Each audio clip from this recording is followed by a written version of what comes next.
Welcome to another episode of an intimate conversation with women of color. I am your host, Deneen L. Garrett, and today's guest is Nikè Anani. She is a speaker, author, CEO, wife, and mom. Nikè is also consultant to NextGens that seek to lead their family businesses. Nikè, tell us more about you. Hi, thank you for having me, Deneen. More than what you said, just trying to stay alive in 2022. But beyond that, I love to help folks move their businesses from lifetime to legacy. So helping them build businesses that would outlive them and be not only sources of financial security for the family, but also make an impact in the economy and make a huge impact on communities, because I really believe that as business owners, we make an impact beyond what meets the eye. We reverberate not only over time, generationally as an aspiration, but also over space. And that's why I'm really passionate about the work that I do. That's awesome. Yeah, and I like that, from lifetime to legacy. We'll probably dig a little bit more into that in a few, but I really like that, from lifetime to legacy. So the podcast is an intimate conversation with women of color. And over, the 2 seasons, this is season number 3, we've talked about how important it is for us to have this platform. So it's a given. It's important. We don't even have to talk about that. So we can just jump right into who are NextGens? What's your why? Why do you love working with NextGens so much? How you're helping them, Black women and other women of color, lead their family businesses. So it's a lot that I'm asking you, but it's all right. So NextGens are the next generation. So think founder of a business and the next generation of leaders, whether that's in the family or whether that's in the business, that will move it forward. I think the true test of sustainability is when the founder of a thing leaves. Will it sustain? Yes. Will it continue? Right? And my passion is to help those next generations, those successors, to help them step out of the shadow, because quite often they are in a shadow, eclipsed by the success, the personality, the vision of the founder. And a lot of the time, they lack the confidence more than the competence, and don't really know what they have on the inside to bring about, be a leader and lead this business into the future. And I love working with them because they are the future, particularly in a family enterprise setting. So the children of the founder now have this business or these investments and have to rally together and decide, how are we going to take this forward? Are we going to take it forward in the same way our parents did, or are we going to take it forward in a new direction? I think it really requires one knowing one's values, one's vision, one's mission, digging deep on the inside, developing true conviction to who one is, and not imitating, but really standing out and standing for what you believe in. And a lot of the time, folks need assistance in that, and that's where I come in.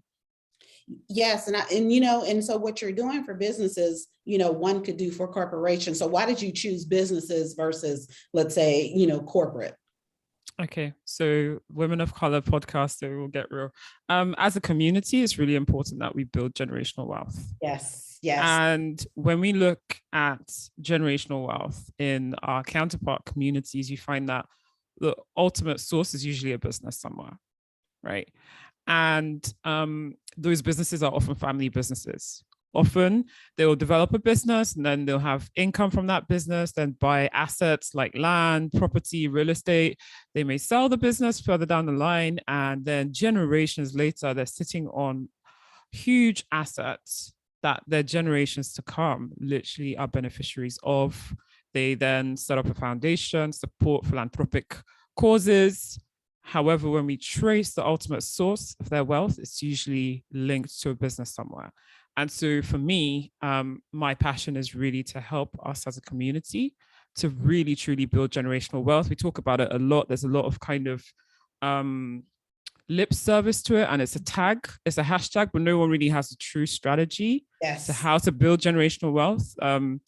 I believe through the work that my experience, my expertise, my training, I I have the strategy as to how to build generational wealth. And it's not just, buy crypto and, everything that we see, like it's a quick fix. It's hard work, building businesses, learning how to build not just for the here and now to survive a pandemic, but also the skills to be able to build a business that will survive a generational transition. Yes. And so listening to you, there is so much to it, right? And so now, my focus is on generational wealth, but like you said, what exactly is that, and for me, so it would be, I'm a first gen, right? As opposed to a next gen. Like my dad, when he was living, he did have a business, but it wasn't anything that was passed on because, he died before any of that could even happen. So it's me, for me to put together what I'm doing and leaving that legacy for my son. And so everything that I do, like I share with him, I tell him like, here are my goals. These are the things that I'm working on.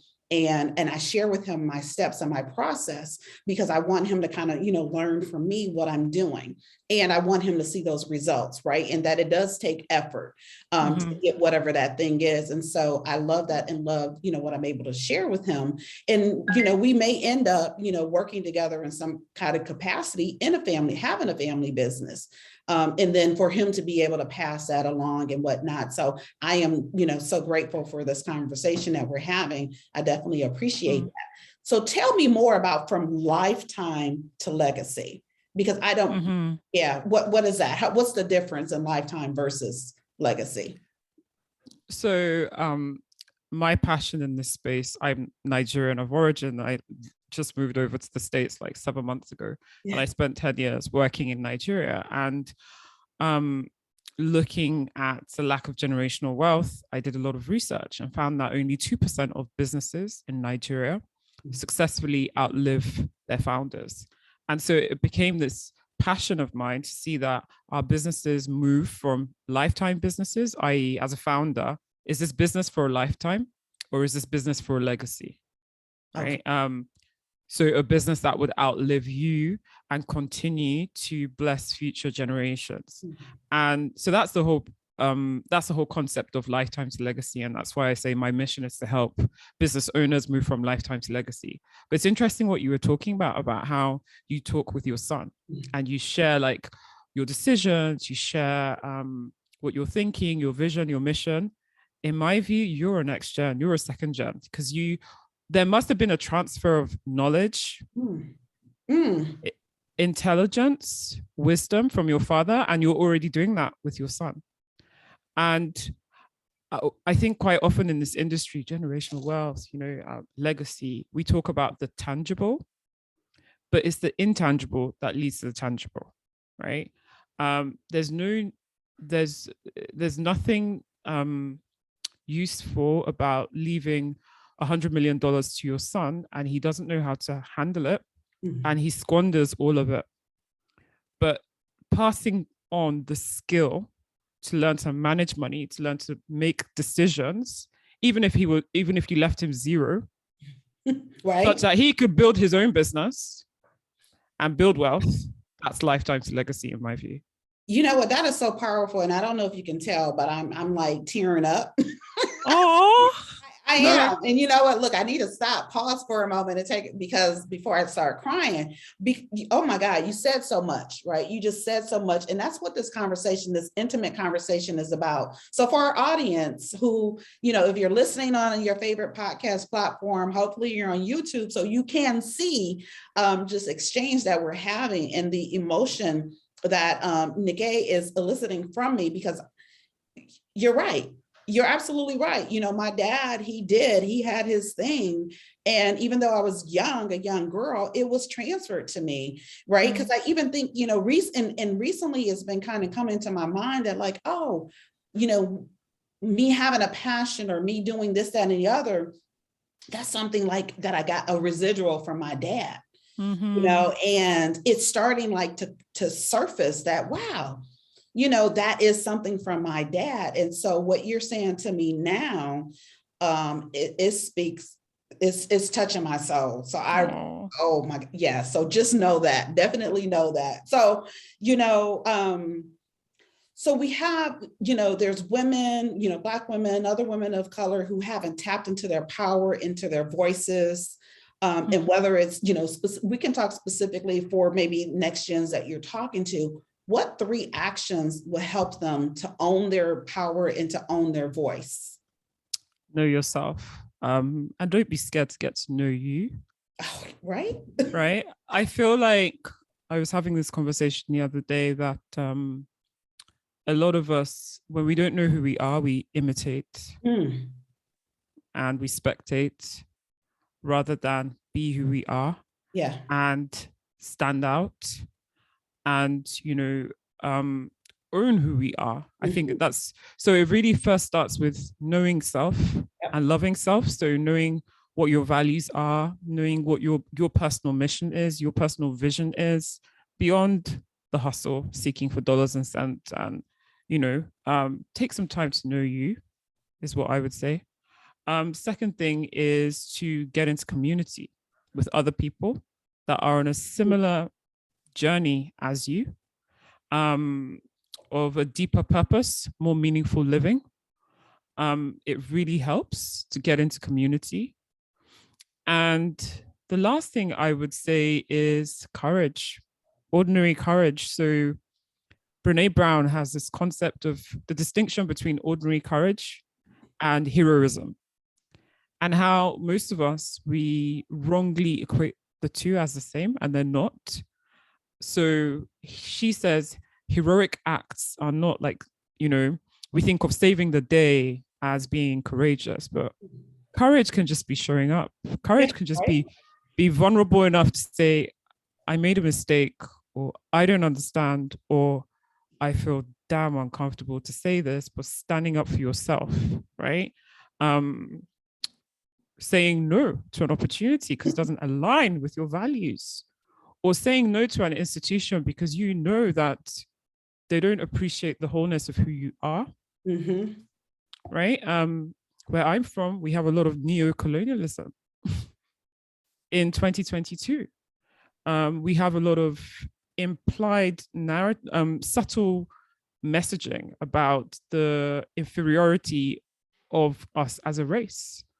Or as of late, I've been hearing a lot of Black wealth does not exist in certain circles. And those kind of implied narratives, I've had to dig deep and question, Nikè, what do you stand for? What is your mission in life? If it's about the uprising of Black wealth, you cannot be in spaces and places that are denying and invalidating your very experience, right? It's self-betrayal, because it's betrayal to my community, and I am my community, and my community is I, therefore. So that is vulnerability, and vulnerability is courage. And so courage can be ordinary acts. They don't necessarily have to be huge, heroic acts. And so those are the 3 tips I would say. Yeah, and those are all very powerful. And, I've been experiencing, focusing on being intentional about those, have been for like the past year or so. And, getting to know what is it that I want and making sure everything is in alignment. And if it's not, I say no to it. Right. And being secure in it, into what it is that I want, and even encouraging others to do the same. Right. And when you talk about Brené Brown, and you mentioned vulnerability. So before I launched the podcast, I knew I wanted to, but I was hesitant and I didn't know why. And so the day before I did it, I was talking to a coach, and he said to me that he and I can say the same thing, have the same message to the same audience, but they would only hear it from me. So that was one thing. And I'm like, okay. And then after our conversation, I got on a treadmill, I put on my iPad, and then I started reading, I think it's Daring Greatly. And I think the very first quote was something about being vulnerable. And I'm like, that's what it is. I, felt that I needed to have it looking a certain way, having it, polished and everything, before I started. And then after the conversation and then reading that, I'm like, nope, I'm going to look, Nikè it, Nike it. And Yeah. so here we are, right? And here we are. And so, yes, I love your I 3 so tips. relate. I so relate to everything you said about vulnerability. And I think as on our past as entrepreneurs, pioneers, this is almost a daily battle. Yes.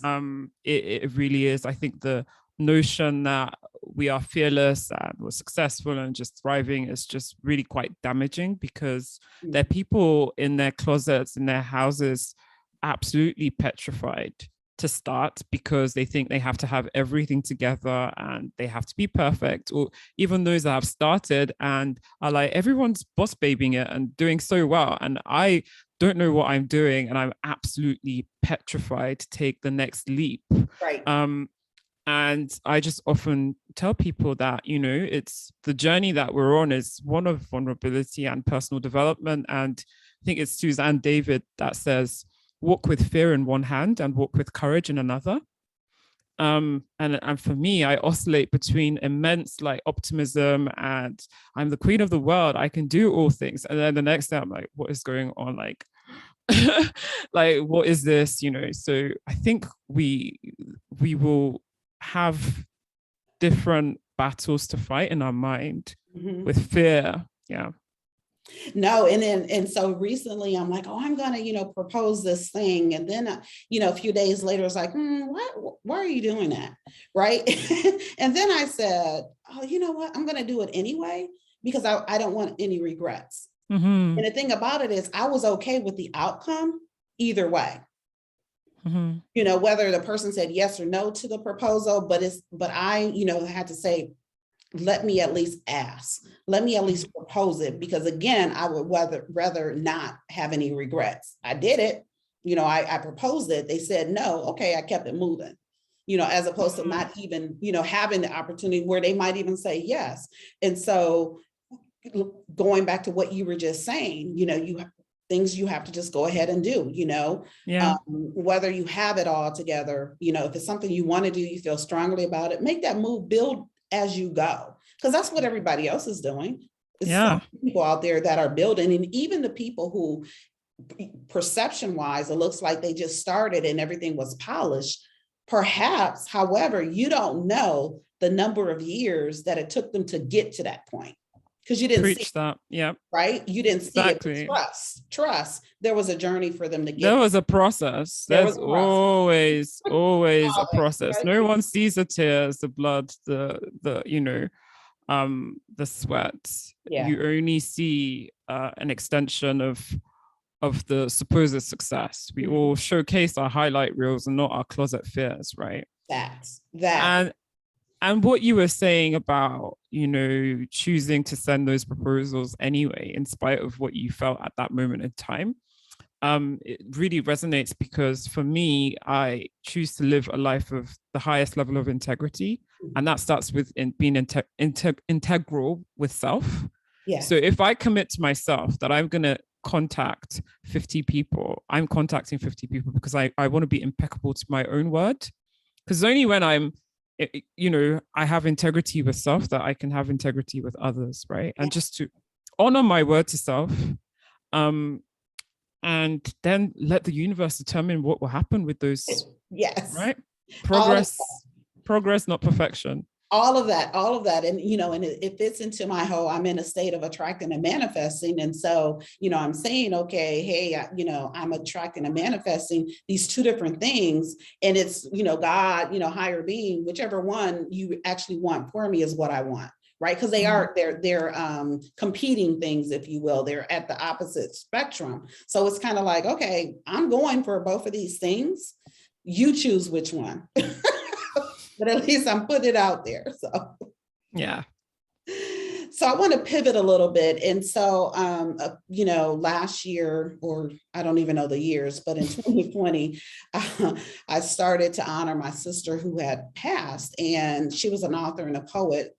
And so she wrote a book called Dreams Deferred. So now in my conversations, I ask about any dreams deferred. And what's new that I'm asking about, I saw it on social media, dream lifestyles. And I'm like, okay, I like this dream lifestyles, whatever it is, whatever it means to you. So dreams deferred, have you ever experienced a dream deferred? And or what resonates for you when I say dream lifestyles? Dreams deferred. Similar to you, I always wanted to start a podcast, but I was always very scared. And I thought, similar to you, like, what in the world do I have to say that hasn't been said about generational wealth in the community? And I thought, do I qualify to do this? And will I be mocked and ridiculed as a result of doing this? And I remember when the COVID-19 officially became a global pandemic, and I was like, herein lies this divine opportunity, this time, right? All the excuses you've given yourself about you don't have time, you've got things to do, the world is blooming shut down. How about that? What does it take to just start this thing and just test it? And that's how I started. I started my podcast on the 31st of March. And, I believe that God places desires in our hearts for a reason, and he bubbles it up, stirs up our passions, because there's a reason for it. It's not usually about you, it's usually about other people. On this journey of starting my podcast, not only have I become a better person, and I genuinely mean that because of the people I've met, I've met the most incredible, inspirational people that I like to meet. They're my gods. I'm like, how in the world did you go through that and you're still like smiling and nice people? Like, you are such an inspiration. But also, it's been so humbling to, when I ruminate and I think back to all the many self-limiting thoughts that would literally shackle me and stop me from acting. And I see the feedback from the community, like Next Generation, Black business owners, tech entrepreneurs, and they're like, oh my God, I need this. Thank you so much for the work you're doing. You're filling a need that no one was going for. I'm like, wow. So that's one dream deferred. A dream lifestyle. Ooh. My lifestyle is I want to just live in Cape Town. I love that city. It's beautiful.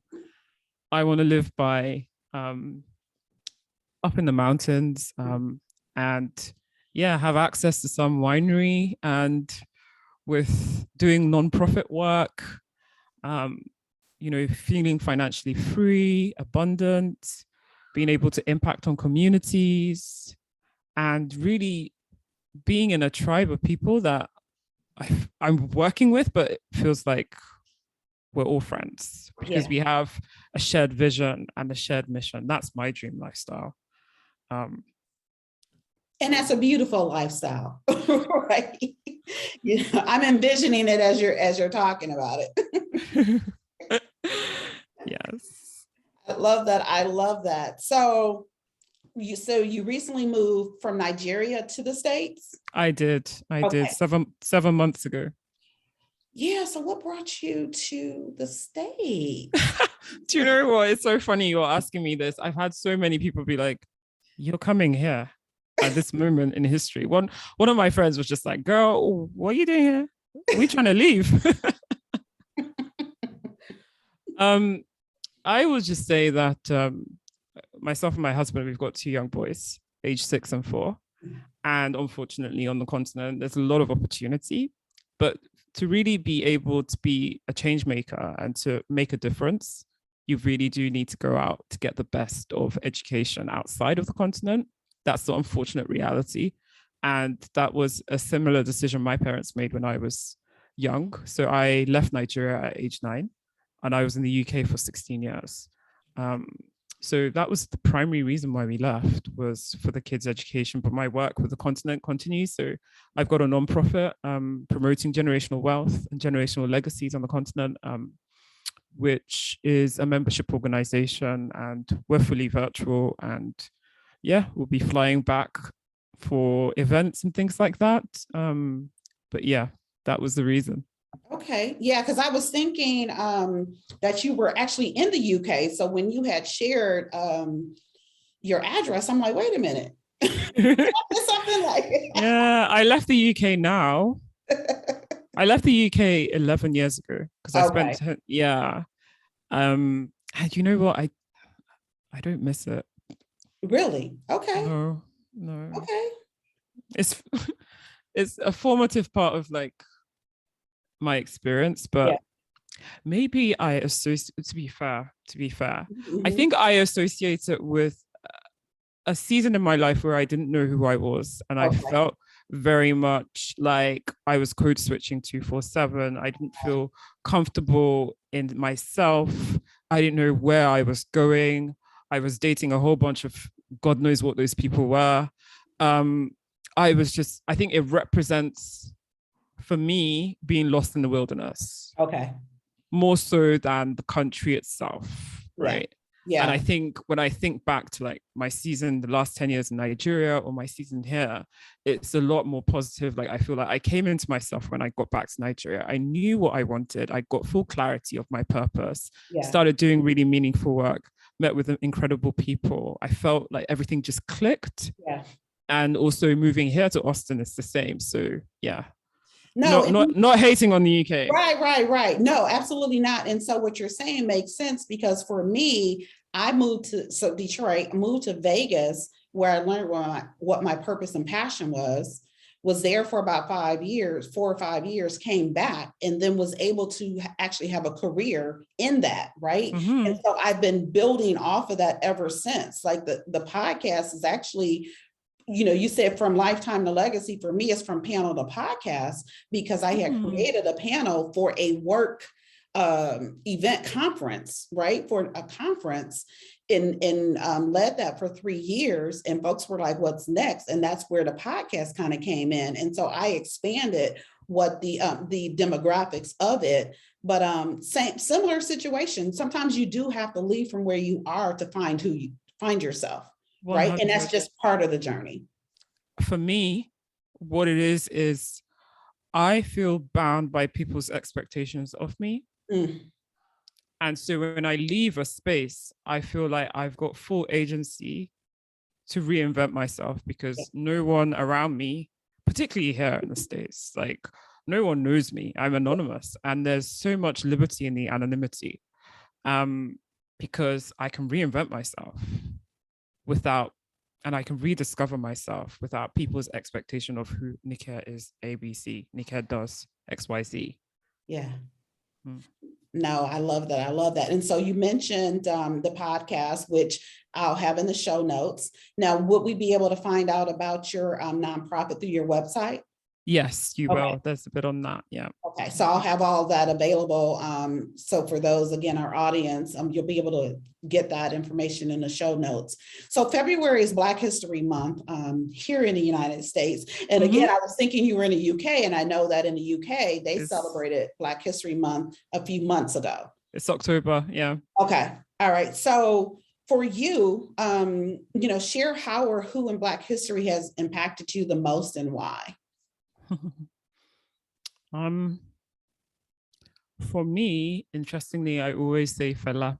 I don't know if you know Fela Anikulapo Kuti. He was a musician in Nigeria in the 70s, and he was a political activist that used his music to protest against police brutality, anti-democratic, essentially a civil rights campaigner through his music. And why that really is important to me is that he used his voice unapologetically. And I'm on my journey. I'm getting there. I'm leaning into my voice. I'm discovering my voice more and more on a daily basis and trying to project it like Fela did with the fullness of the baritone and the tones, like the fullness of my voice, not just, meekly just talking. And he fully embodied Fela. He was unapologetically him, didn't care about the status quo, didn't care about, the establishment, was so tunnel visioned on social change. That was his compass. And so, like I said to you, I've been on like an evolution and self-discovery, and the more and more I do find that I am in spaces and places where I'm tested in using my voice. I can stay quiet in certain situations, but I stay complicit to the Right. status quo, or I can project my voice full with the baritones and everything. And then it's left for the audience to decide, do they like it or they don't? And I can, as I said to you, my season in the UK represented for me a lot of like stifling my identity, suppressing and code switching and hiding my Nigerian roots. But these days, honestly, I don't care. I really don't care what people, because my identity is my wealth story. And in fact, I'm getting to the point where I'm proud of my ancestry, having done a lot of like research on history on pre-colonial Africa, and seeing that wealth was enshrined in our ancestry, particularly as women. Women were at the helm of business on the continent. So yeah, that's Fela for me, and just general ancient history. Yeah. No, I love that. And so you just said, did you just say my identity is my love story?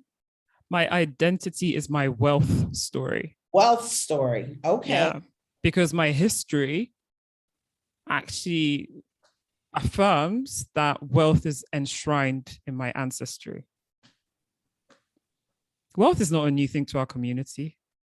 You know, this notion that we are identified by a collective suffering, we must question it and we must debunk it. We are not just victims of slavery, of colonialism and exploitation. We are kings and queens and wealth owners.